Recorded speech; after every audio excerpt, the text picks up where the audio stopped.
अस्सलामु अलैकुम, welcome everyone. My name is Muzaffar Bashir Khan. आज मैं आपके सामने जो डिस्कशन लेके आया हूँ वो है about the magnet, secrets of the magnet. Actually मैंने तमाम बीएस क्लासेस को एक असाइनमेंट दी हुई थी कि मैग्नेट्स के जो अपोजिट पोल्स हैं वो एक दूसरे को अट्रैक्ट क्यों करते हैं और जो सिमिलर पोल्स हैं एक दूसरे को रिपेल क्यों करते हैं, और उन मैग्नेट के दरमियान में जो रीजन होता है मैग्नेट का, वहाँ पे कोई मैग्नेटिक फ़ोर्स एक्सर्ट नहीं होती।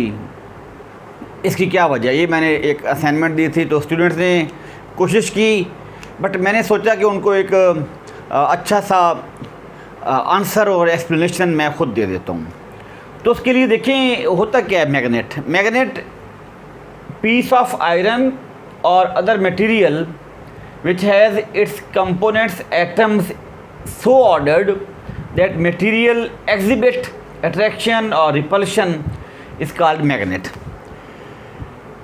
आयरन का या किसी भी मैटर के अंदर अगर उसके अंदर जो कंपोनेंट्स एटम्स हैं, जिन एटम से मिलके वो बना है, अगर वो एटम्स इस तरह ऑर्डर्ड फॉर्म में अरेंज्ड हों कि उनके ऑर्डर्ड फॉर्म में अरेंज होने से वो मटेरियल फोर्स ऑफ अट्रैक्शन या फोर्स ऑफ रिपल्शन एक्सर्ट करे, एक्सपीरियंस करे, तो फिर वो मटेरियल कहलाता है मैग्नेट।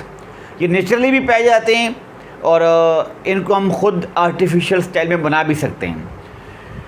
मैं आप लोगों को बड़ा स्टेप बाय स्टेप लेके जाऊंगा मैग्नेट के अंदर। देखें, हम लोग एक बार ले रहे हैं आयरन का, take an iron bar which has all atom identical. Definitely suppose आपके पास ये आयरन बार है तो इसके अंदर जो तमाम एटम्स होंगे वो आइडेंटिकल होंगे, ठीक हो गया। अब ये आयरन बार एक अनमैग्नेटाइज अभी है, इसके अंदर भी मैग्नेट नहीं है। हम लोग खुद से मैग्नेट बनाएंगे और फिर देखेंगे कि हम लोगों ने इसके अंदर क्या किया और ये एटम्स अरेंज कैसे हुए, और फिर इसके जो सिमिलर पोल्स होंगे वो रिपेल कैसे करेंगे और जो अपोजिट पोल्स होंगे वो अट्रैक्ट कैसे करेंगे और कैसे करते हैं। Now rub this iron bar with any other magnet or place it within a coil or solenoid which is carrying current। हम लोगों ने इस आयरन बार को किसी और मैग्नेट से रब किया। अब देखिए, जब रब करने का स्टाइल देख लें कैसे करना है। सपोज ये एक मैग्नेट है, ये आपके पास आयरन बार है, इसको जब रब करना है तो ऐसे करना है, from one end to other end, फिर इसको उठा लेना है, फिर उसी इनिशियल एंड से उसको रब करना है, रब करके फिर उसको उठा लेना है, फिर उसको इनिशियल एंड से रब करके दूसरे एंड तक लेके जाना है। एक तो आप इसको रब करके इसको कर सकते हैं। दूसरा तरीका ये है कि अगर आप इस बार मैग्नेट को किसी करंट कैरिंग सोलेनॉइड के अंदर रख दें तो तब भी ये काम हो सकता है। हमारा काम ये है कि हम लोगों ने क्या करना है, हम लोगों ने एटम्स को जो with in the iron bar मौजूद हैं उन एटम को एक ऑर्डर्ड फॉर्म में लेके जाना है, due to which all atoms in iron bar are so ordered या so oriented that each atom behave as a current loop। एक ही डायरेक्शन में वो करने लग जाएंगे रोटेट, एक ही डायरेक्शन में उनकी ओरिएंटेशन हो जाएगी एटम्स की। तो तमाम एटम्स क्या करेंगे, तमाम atoms as a loop of current behave करेंगे। करंट क्या होता है, मोशन ऑफ चार्जेस, ठीक है। तो each atom in iron bar that behave as a current loop. अब देखिए, तमाम के तमाम एटम्स आइडेंटिकल हैं, तमाम के तमाम एटम्स के ऊपर आपने सेम ही एक्शन किया, तो सेम एक्शन से तमाम के तमाम एटम्स एक ही डायरेक्शन में करंट लूप बनाएंगे। सपोज तमाम एटम ने क्लॉकवाइज लूप बना लिया तो हम इसको ऐसे शो कर रहे हैं। देखिए, ये आपके पास एक लूप ऑफ वायर है, लूप ऑफ द करंट है जो एक एटम ने बनाया। सपोज इसको हम ये कह रहे हैं कि ये क्लॉकवाइज है, क्लॉकवाइज मैंने शो कर दिया कि एटम्स जो करंट लूप है वो क्लॉकवाइज है, क्लॉकवाइज है। उसके बाद दूसरा देखिए भाई, अब एक एटम नहीं है, यहाँ पे नंबर ऑफ़ एटम्स हैं with in the iron bar, लाखों करोड़ों एटम हैं जो यहाँ मौजूद हैं। अब तमाम आइडेंटिकल हैं, तमाम की ओरिएंटेशन सेम हो गई हुई है। अगर आप देखें, अब यहाँ पे अगर आप हर एक बॉक्स को ना एक एटम ले लें, एक एटम मान लें, तो अब तमाम के तमाम एटम्स की ओरिएंटेशन सेम है। वहाँ पे loop of wire loop of the current जो है वो क्लॉकवाइज अगर आपने कहा है तो सबका क्लॉकवाइज होगा।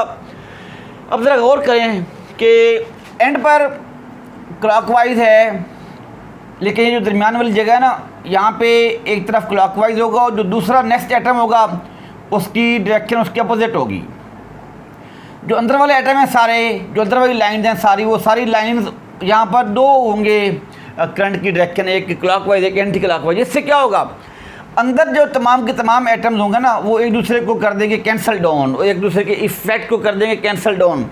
जब वो कर देंगे कैंसल डाउन तो अंदर तमाम के तमाम एटम्स जब करेंगे कैंसल डाउन तो आपका जो नेट इफेक्ट आएगा वो इस फॉर्म में आएगा।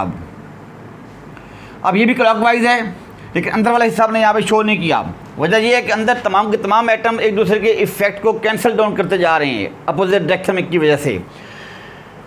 अब हमारे पास क्या होगा, अब ये जो है ना आयरन बार, इसके अंदर तमाम के तमाम जो एटम्स हैं वो ऐसे ओरिएंट हो गए कि वो क्लॉकवाइज फॉर्म में करंट लूप क्रिएट कर रहे हैं।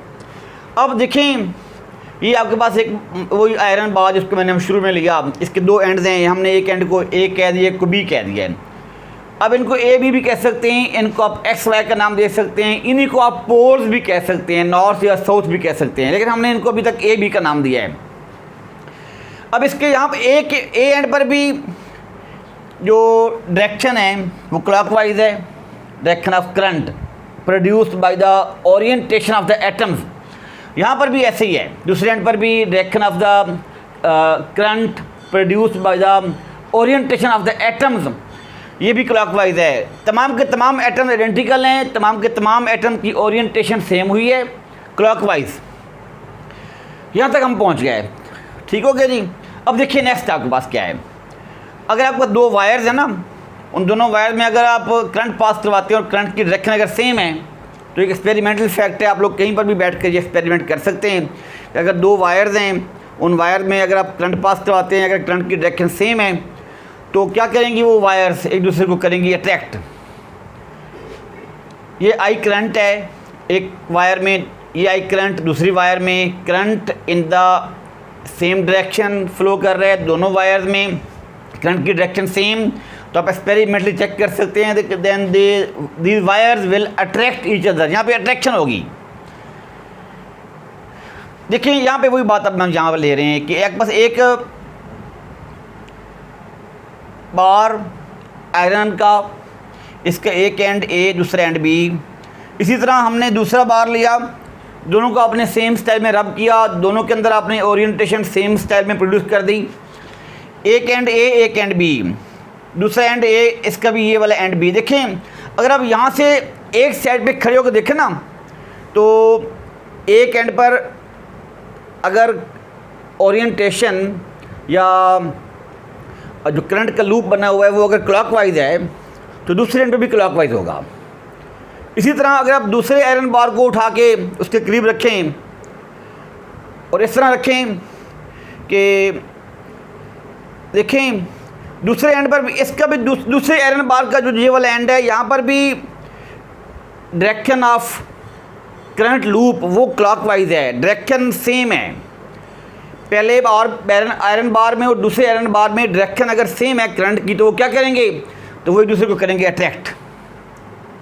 ये वजह है कि अगर एक आयरन बार का एंड ए है और दूसरे आयरन बार का एंड बी है, अगर हम एक तरफ से खड़े होकर देखें तो ये होता है कि उन दोनों में एटम्स की ओरिएंटेशन क्योंकि सेम होती है तो डायरेक्शन ऑफ करंट भी सेम होता है। यहाँ पे कोई चार्जेस नहीं है, चार्जेस की बात यहाँ पे है ही नहीं, यहाँ पे इनके अंदर पॉजिटिव और नेगेटिव चार्जेस नहीं हैं, चार्जेस की बात यहाँ पे नहीं होती। यहाँ पे बात हो रही है ओरिएंटेशन ऑफ एटम्स की, ओरिएंटेशन ऑफ एटम्स की वजह से करंट प्रोड्यूस होता है। और अगर करंट की डायरेक्शन सेम है और सेम ही होगी क्योंकि ये आइडेंटिकल एटम्स हैं, एटम क्योंकि आइडेंटिकल होते हैं तो फिर डेफिनेटली हमने उनके ऊपर जो एक्शन किया वो भी सेम एक्शन किया है।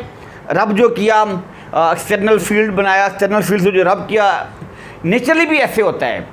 अगर आप यहाँ पे कोई एक्सटर्नल फील्ड अप्लाई ना करें और नेचुरली कोई अगर आप देखें मैग्नेट तो उसके अंदर तमाम के तमाम एटम आइडेंटिकल हैं और उनके अंदर ओरिएंटेशन भी सेम होगी। एक एंड से लेकर दूसरे एंड तक तमाम एटम्स की ओरिएंटेशन सेम है, जिसकी वजह से तमाम एटम्स एक ही डायरेक्शन में प्रोड्यूस कर रहे हैं करंट, क्योंकि डायरेक्शन ऑफ करंट सेम है एंड बी पर और एंड ए पर, क्योंकि डायरेक्शन ऑफ करंट सेम है। तो एक्सपेरिमेंटल फैक्टर ये कहते हैं कि अगर आपका दो वायर्स हैं और एक ही डायरेक्शन में करंट फ्लो कर रही हैं, करंट कैरी कर रही हैं, then they will attract each other. तो ये वजह है कि इन दोनों के दरमियान फोर्स ऑफ अट्रैक्शन होगी। अब अगर आप इनमें से एक को नॉर्थ पोल कह दें, दूसरे को साउथ पोल कह दें, तो हम अब यहाँ बी को साउथ कह देंगे और ए को नॉर्थ कह रहे हैं। अब ये एक नॉर्थ पोल बन गया, एक साउथ पोल बन गया। कोई पोल्स नहीं है, दो एंड्स हैं और उन एंड्स के अंदर तमाम, एक एंड से लेकर दूसरे एंड तक तमाम के तमाम एटम की ओरिएंटेशन सेम है, जिसकी वजह से डायरेक्शन ऑफ करंट सेम है। डायरेक्शन ऑफ करंट अगर सेम होगी तो फिर दो एंड्स एक दूसरे को अट्रैक्ट करेंगे। इसके बारे अगर आप ये देखें कि आपके पास दो वायर्स हैं और दोनों वायर्स में अगर डायरेक्शन ऑफ करंट अपोजिट है, तो आप एक्सपेरिमेंटली चेक कर सकते हैं कि इनकी अगर डायरेक्शन अपोजिट है तो they will repel each other, repulsion होगी। अगर रिपल्शन होगी तो अब हमने यही काम यहाँ पे किया है, एक एंड ए लिया, दूसरा एंड बी लिया।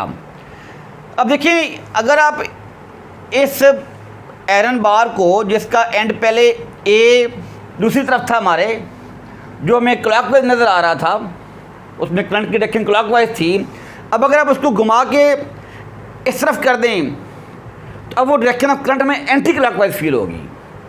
अब वो डायरेक्शन ऑफ करंट असल में हो जाती है चेंज, एंटी क्लॉकवाइज होगी। तो अब अगर डायरेक्शन ऑफ करंट अपोजिट है, इससे क्या होगा, इससे इनके दरमियान फोर्स ऑफ रिपल्शन होगी। अगर डायरेक्शन ऑफ करंट अपोजिट होती है तो फिर फोर्स ऑफ रिपल्शन होती है, और इसी वजह से इन दोनों के दरमियान फोर्स ऑफ रिपल्शन है। अब हमने एक को, अगर ए को नॉर्थ कहा हुआ है तो ये भी नॉर्थ है। अब अगर दो सिमिलर पोल्स हैं तो एक दूसरे को रिपेल कर रहे हैं। रिपेल इसलिए कर रहे हैं कि क्योंकि यहाँ पर अब इनके दरमियान जो इनके अंदर जो डायरेक्शन ऑफ करंट है वो अपोजिट है।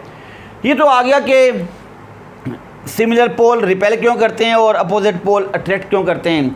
अगली बात ये है, हमने देखा कि दो है ना दरमियान वाला रीजन, उस रीजन में ये एटम्स एक दूसरे के इफ़ेक्ट को कैंसिल कर रहे हैं। हमने शुरू में बात ये की है कि सपोज़ अगर डायरेक्शन ऑफ करंट क्लॉकवाइज पैदा हुई है due to orientation of atoms, तो तमाम के तमाम एटम्स की ओरिएंटेशन सेम होगी, क्योंकि तमाम के तमाम एटम आइडेंटिकल हैं, और अंदर वाली जो जगह है यहाँ पर एक दूसरे के इफ़ेक्ट को वो कैंसिल करेंगे, जिसकी वजह से जो इनर पोर्शन होता है किसी भी मैग्नेट का, जो दरमियान वाली जगह है किसी मैग्नेट की, वहाँ पर करंट लूप या करंट इतना लो होता है, उसकी वैल्यू इतनी कम होती है करंट की कि वहाँ पे मैग्नेटिक फोर्स या फोर्स ऑफ अट्रैक्शन या फोर्स ऑफ रिपल्शन ना होने के बराबर होती है। ये वजह है कि रीजन बिटवीन द पोल्स वहाँ पे कोई फोर्स या मैग्नेटिक फोर्स ज़्यादा फील नहीं होती, एक्सपीरियंस नहीं होती। आई थिंक आपको अब ये बातें क्लियर हो गई होंगी। यहाँ पे कोई पॉजिटिव और नेगेटिव चार्जेस की बात नहीं है, यहाँ पे चार्जेस का कोई यहाँ पे लिंक नहीं है इसके साथ, ठीक है। सिर्फ ये है कि एटम की ओरिएंटेशन हम लोगों ने अगर सेट कर ली हुई है, और तमाम के तमाम एटम्स क्योंकि आइडेंटिकल हैं तो उनकी तमाम की ओरिएंटेशन क्योंकि सेम होती है, उन्हीं की ओरिएंटेशन से यहाँ पे करंट फ्लो कर रहा होता है। यहाँ पे चार्जेस नहीं होते, करंट फ्लो कर रहा होता है, मोशन ऑफ चार्जेस होती है, जिसकी वजह से यहाँ पे करंट लूप पैदा होता है। करंट लूप की सिमिलर डायरेक्शन और अपोजिट डायरेक्शन की वजह से चार्जेस के दरमियान, इन एंड्स के दरमियान फोर्स ऑफ अट्रैक्शन या फोर्स ऑफ रिपल्शन पैदा होती है। तो ये है कि मैग्नेट एक दूसरे को रिपेल या अट्रैक्ट कैसे करते हैं। Thank you very much.